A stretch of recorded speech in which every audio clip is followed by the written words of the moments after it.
أهلا. أنا دعاء. النهاردة هفرجكوا على واحد من السكتش بوكس بتاعتي. رسمت السكتش بوك ده وأنا كنت مسافرة سفرية صغيرة لمدة يومين، فحبيت أعمل توثيق لشوية لحظات في السفرية تبقى ميموريز يعني أو ذكريات لطيفة كل ما أبص على السكتش بوك.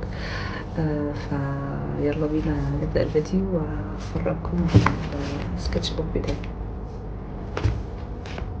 اخترت سكتش حجمه صغير عشان يكون ما ياخدش مساحة ويبقى سهل ان انا اتنقل بيه في اماكن كتيرة. عملت سواتشز للالوان اللي انا اخدتها معايا، كانت الوان اكريليك بلتة صغيرة، اقلام حبر، قلم ماركر، فرشة صغيرة والسكتش. فبدأت اعمل سكتش سريع من وانا في العربية.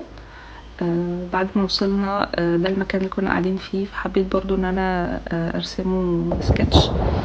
ده شكله.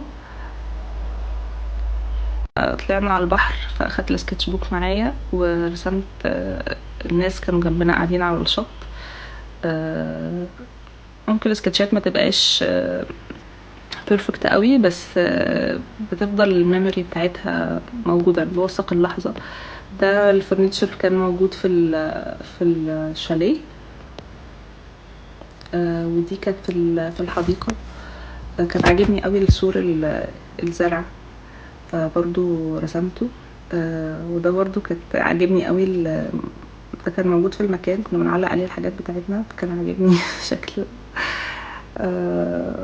فرسمته. وعلى اليمين برضو دي كنت على الشط. فاخدت سكتش سريع.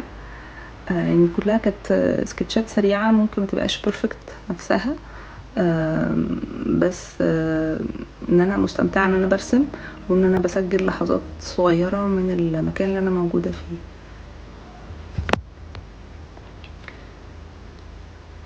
الحقيقة ان انا ما خلصتش كل سكتش في الرحلة، بس كنت واخدة سكتشات سريعة بالقلم الحبر. لما رجعت بدأت ان انا الونها. السكتش اللي على اليمين ده ابني حابب يرسم معايا نفس الحاجة. طب احنا راجعين خدت السكتش اللي على اليمين ده بسرعة، بس لونته بعد ما رجعت.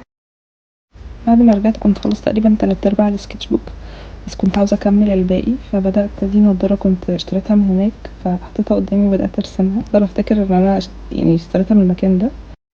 بدأت استخدم الفيديوهات والصور اللي انا اخدتها وان انا اسجل بيها اكمل السكتش بوك بتاعي.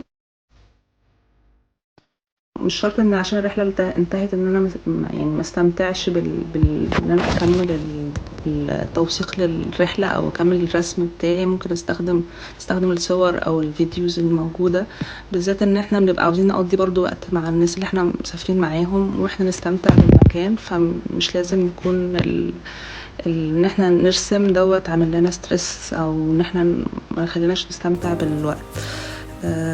بس كده.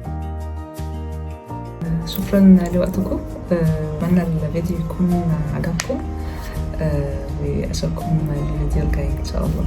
سلام.